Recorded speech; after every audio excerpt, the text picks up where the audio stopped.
Welcome to ACS Police Crime Squad Online Portal News.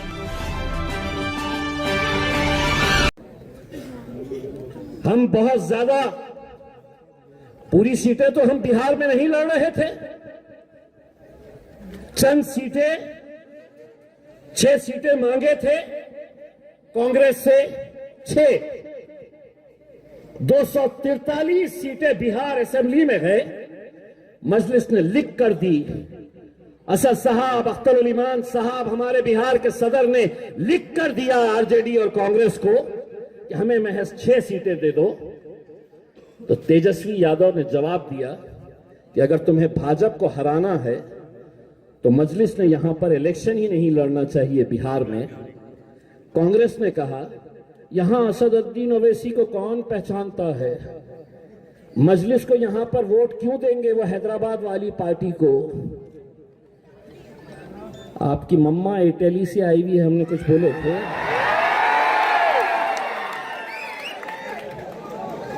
हमने कुछ बोले थे,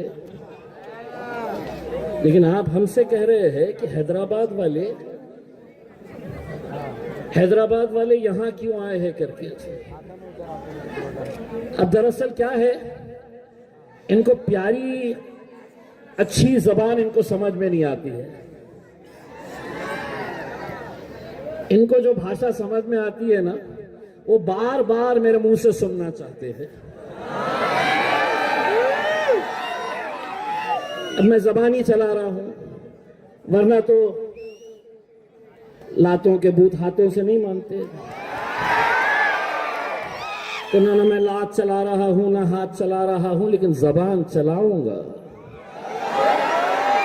जबान बराबर चलाऊंगा, इसलिए कि 76 साल हो गए इस मुल्क के अंदर तुम ऐसी महफिलें सजाते थे, ऐसा स्टेज लगाते थे।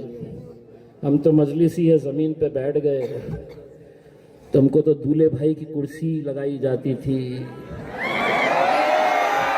उस दूल्हे भाई के कुर्सी पे कभी आके है तो कोई पवार बैठ रहा है, तो एकनाथ शिंदे बैठ रहा है, कभी देवेंद्र फडणवीस। और हम क्या कर रहे हैं, तो हम ये ऐसे बैठे हैं। हम क्या कर रहे हैं, तो आ रहे हैं हमसे साहेब ये ताहे, हमसे साहेब ये ताहे। तो हम शतरंजियां बिछाने का काम कर रहे थे, हम कुर्सियां लगाने का काम कर रहे थे। अब हमने उनको एक बात बोले हैं कि बहुत साल हो गए हैं आप दूल्हे भाई की कुर्सी पे बैठे हैं, अब शादी होगी। इतने सालों तक आप घोड़ी पे बैठते थे,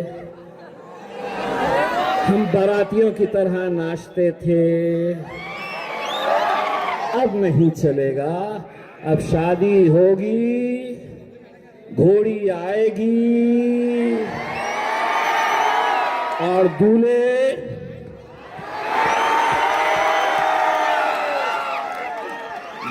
भी हम ही बनेंगे अब।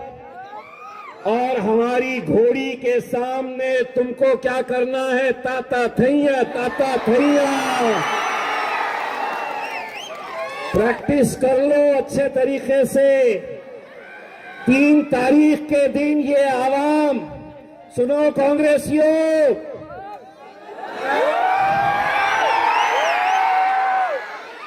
दादा तुम भी सुनो। एकनाथ शिंदे साहब 3 तारीख के दिन कितने अच्छे नजर आएंगे ताता थैया करते हुए कि हुकूमत हमारी, इतना सब कुछ कर लिए, लेकिन नंदुरबार में ऐसा क्या जलवा हो गया। 6 है ना,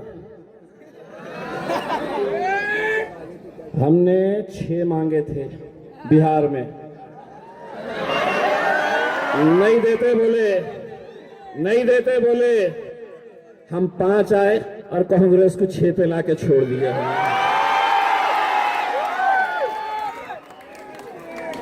जैसे ही हमारा असद साहब का जलसा ऐसा होता तो दूसरे दिन हेलीकॉप्टर से पहुंच जाते। असद भाई ऐसे एमआईएम ऐसी एमआईएम को वोट नहीं देना, ये नहीं करना, लेकिन पब्लिक ने तय कर। सुनिए, आदरणीय प्रधानमंत्री श्री नरेंद्र मोदी जी, भाई और बहनों, इन्होंने कहा हमको, पूरे देश को बताया कि मैं प्रधानमंत्री बनने से पहले क्या करता था।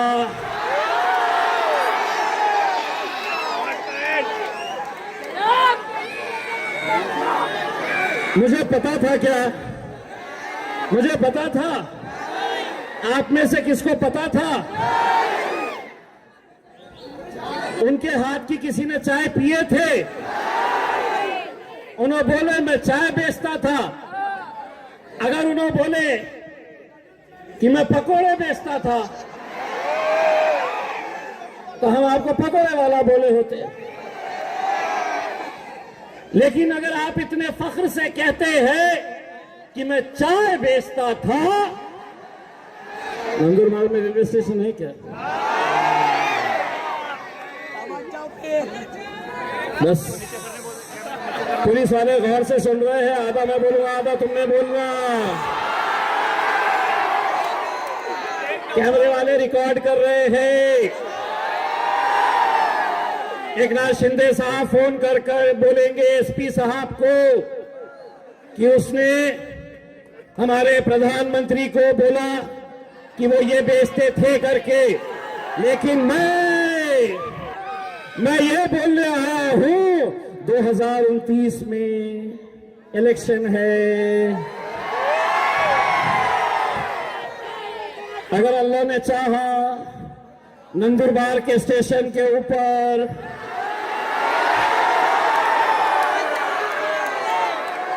आप ट्रेन में बैठे हैं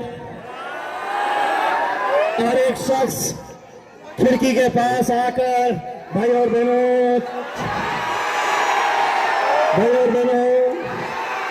गर्मा गरम कड़क चाय चाय चाय चाय चाय चाय चाय चाय चाय चाय चाय चाय।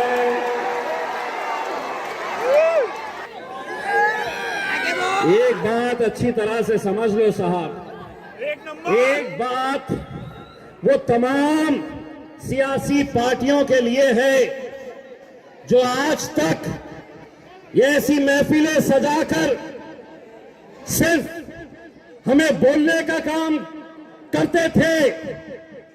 हम शेर हिंदुस्तान असदुद्दीन अवैसी को मानने वाले हैं। गूंगे मुक्के बहरे नहीं है। जिस लहजे में तुम बात करेंगे उसी लहजे में,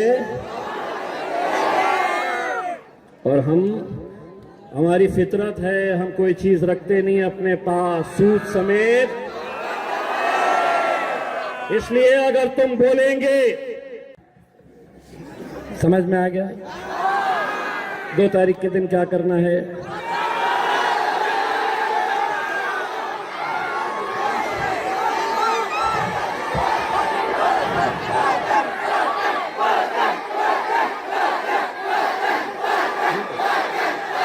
पता होने वाली है, इलेक्शन आ गया। इतनी बड़ी सभा देखकर उम्मीदवार सुबह सीधा, या हो सकता है रात की गाड़ी पकड़कर चले जाएंगे थाने। बोलेंगे साहब अब अपना हिसाब कुछ जमने वाला नहीं है, थोड़ा और ज्यादा लगेगा। सोचेंगे कि इस मोहल्ले में आएंगे, इनको खरीदेंगे, इनको खरीदेंगे, इनको खरीदेंगे, पैसा फेंकेंगे, वोट लेंगे। सुन लो एकनाथ राव दादा, देवा भाऊ, बाजार में पैसा कितना भी हो, बाजार में जाकर तुम अच्छी ब्रीड का कुत्ता खरीद सकते हो, अच्छी बिल्ली खरीद सकते हो, तुम्हारे पैसों से ये शेर के बच्चे बिकने वाले नहीं हैं।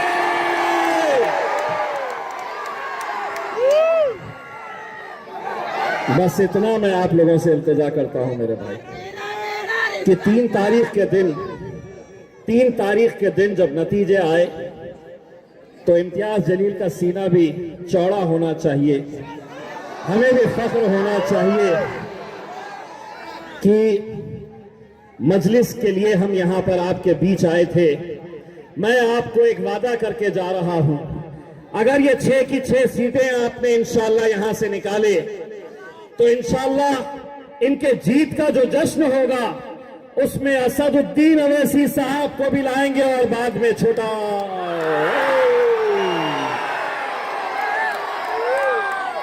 तो मैं दिलाना चाहता हूं, दोनों हाथ ऊंचे करके तुम बोलेंगे। अभी ये अहमदनगर में एक आमदार था, दादा का आमदार, इतना फड़फड़ा रहा था। मैंने असद भाई को बोला, असद भाई जरा ज्यादा हो जा रहा, इसका इलाज करके आता। तो असद भाई बोले तू अकेला क्यों जा रहा, चल मैं भी आता। इतनी धुलाई किए, चिकनी चमेली की कि अब बोलना ही भूल गया। एक बंबई में है इत्तू सा है। मेरे को डर ये लगता है कि किसी दिन ये असदुद्दीन अवैसी साहब के सामने आ जाए तो असद भाई उसको उठाकर शेरवानी के जेब में न रख के लेके चले गए।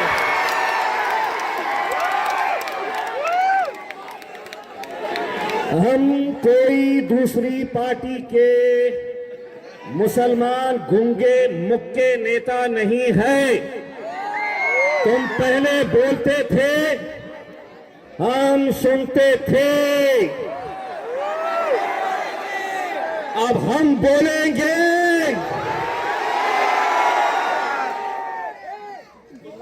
आगे क्या बोलना है मालूम है ना, अब हम बोलेंगे और तुम्हारे